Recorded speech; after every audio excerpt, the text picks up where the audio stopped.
പ്രിയപ്പെട്ടവരെ, ഇന്ന് ഇറാന്റെ ടെലിവിഷൻ പുറത്തുവിട്ട പ്രധാനപ്പെട്ട ഒരു വാർത്ത, ഇത് അമേരിക്കയെ സംബന്ധിച്ചിടത്തോളം ചരിത്രപരമായി ചരിത്രത്തിൽ തന്നെ ഇന്ന് വരെ ഒരു സാമ്രാജ്യത്തിനും ഇത്രമാത്രം അപമാനം ഏറ്റുവാങ്ങിയിട്ടുണ്ടാവുകയില്ല. ഇറാന്റെ ടെലിവിഷൻ പറയുന്നത് ഇപ്പോഴും ഹോർമുസ് കടലിടുക്കിൽ 240 കപ്പലുകൾ ഇറാന്റെ അനുമതിക്ക് വേണ്ടി വെയിറ്റ് ചെയ്തുകൊണ്ടിരിക്കുകയാണ്, കാത്തിരിക്കുകയാണ്. അതേസമയം ചൈനയുടെയും ഇന്ത്യയുടെയും പാകിസ്ഥാന്റെയും ചില ഗൾഫ് രാഷ്ട്രങ്ങളും ഇവരെല്ലാം ഇറാന്റെ പുതിയ സംവിധാനങ്ങളുമായി സഹകരിച്ചിട്ടുണ്ട്. അവർക്ക് ഹോർമുസ് കടലിടുക്ക് കടക്കാനുള്ള പാസ് ലഭിച്ചിട്ടുണ്ട് എന്ന് പറയുമ്പോൾ ഈ രാഷ്ട്രങ്ങളെല്ലാം സഹകരിച്ചു എന്ന് പറഞ്ഞാൽ ഇറാൻ ഇപ്പോൾ ഹോർമുസ് കടലിടുക്കിൽ കൊണ്ടുവന്ന പുതിയ അതോറിറ്റി, അതായത് അവിടുത്തെ സർവീസ് ഫീ ഈടാക്കാനും സുരക്ഷ ഉറപ്പുവരുത്താനും ഇറാൻ പുതിയതായി പ്രഖ്യാപിച്ച അതോറിറ്റി അതുമായി സഹകരിക്കുന്നു എന്നാണ്. ഈ ഒരു വാർത്ത എത്രമാത്രം വലിയ അപമാനമാണ് അമേരിക്കക്ക് ഉണ്ടാക്കി വെച്ചത് എന്ന് നാം ചിന്തിക്കേണ്ടതുണ്ട്. അമേരിക്ക യുദ്ധത്തിൽ മുന്നോട്ട് വെച്ച ഒരു കാര്യവും ഒരു ലക്ഷ്യവും നേടിയിട്ടില്ല. ആ ലക്ഷ്യത്തിന്റെ അടുത്ത് പോലും പോകാൻ അമേരിക്കക്കോ ഇസ്രയേലിനോ സാധിച്ചില്ല. അതേസമയം ഇതിനെ ഇറാൻ ഒരു സാമ്പത്തിക സോഴ്സായി മാറ്റുന്നു എന്നത് ഏറെ പ്രധാനപ്പെട്ട കാര്യമാണ്. ഇന്ന് ഇപ്പോൾ ഇറാന്റെ പ്രസിഡന്റ് പെസസ്കിയാൻ പറഞ്ഞിരിക്കുന്ന വളരെ പ്രധാനപ്പെട്ട ഒരു പോയിന്റ് ഉണ്ട്. ഞങ്ങൾ ഇപ്പോൾ ചർച്ച നടത്തിക്കൊണ്ടിരിക്കുന്നു. ഈ ചർച്ചയിൽ പങ്കെടുക്കുന്ന ആരും ഈ ഞങ്ങളുടെ ഇറാനാകുന്ന രാഷ്ട്രത്തിന്റെ അന്തസ്സിനോ അഭിമാനത്തിനോ ക്ഷതം വരുത്തുന്ന, അല്ലെങ്കിൽ അതിൽ നിന്ന് പിറകോട്ട് പോകുന്ന, അതിൽ എന്തെങ്കിലും ഒരു വിട്ടുവീഴ്ച ചെയ്യുന്ന രീതി ഒരിക്കലും സ്വീകരിക്കുകയില്ല. അതിനുവേണ്ടി ആരും കാത്തിരിക്കേണ്ടതില്ല എന്നാണ് പറഞ്ഞിരിക്കുന്നത്. എന്ന് പറഞ്ഞാൽ ഇറാന്റെ അവകാശമാണ് യുറേനിയം സമ്പുഷ്ടീകരിക്കുക, ഊർജം ഉൽപ്പാദിപ്പിക്കുക എന്നതെല്ലാം. അതുകൊണ്ട് അതിൽ നിന്ന് ഇറാൻ പിന്നോട്ട് പോകുമെന്ന് കരുതി ആരും കാത്തിരിക്കേണ്ടതില്ല എന്നാണ് അദ്ദേഹം പറഞ്ഞതിനർത്ഥം. ഈ ഒരു കാര്യം ഇറാൻ പറയുമ്പോൾ ഇസ്രയേലിന്റെ മുൻ പ്രധാനമന്ത്രി ലിബർമാൻ പറയുന്നത്, നെതന്യാഹുവിനെ കുറ്റപ്പെടുത്തിക്കൊണ്ട് പറയുന്നത്, നെതന്യാഹു ഈ രാഷ്ട്രത്തെ ഇസ്രയേലിനെ എങ്ങോട്ടാണ് കൊണ്ടുപോകുന്നത്?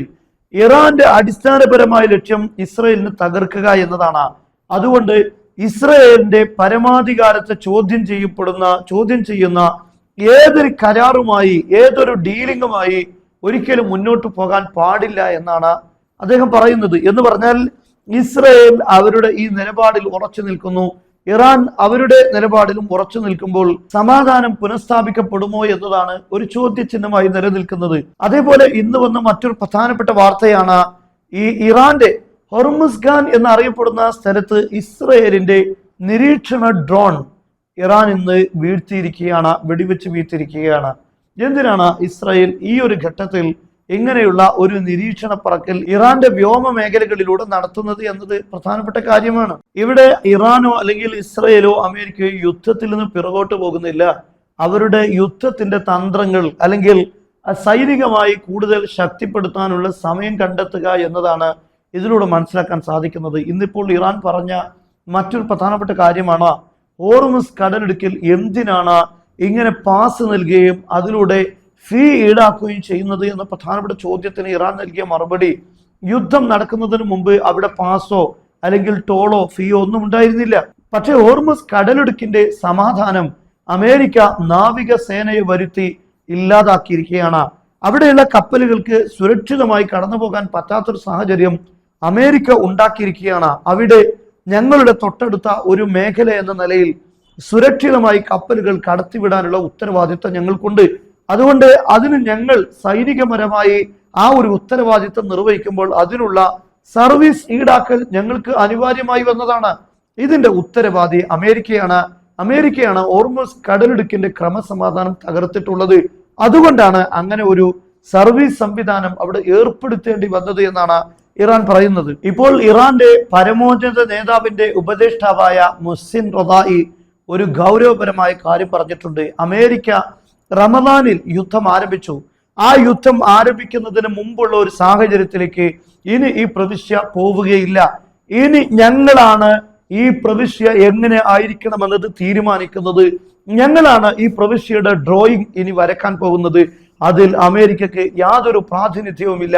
ഞങ്ങളാണ് തീരുമാനിക്കുന്നത്. ഇങ്ങനെ ഗുരുതരമായ കാര്യങ്ങളാണ് ഇറാൻ പറഞ്ഞുകൊണ്ടിരിക്കുന്നത്. അമേരിക്ക അക്ഷരാർത്ഥത്തിൽ ഈ സൈനിക നടപടിയിലൂടെ വഷളായിരിക്കുകയാണ്.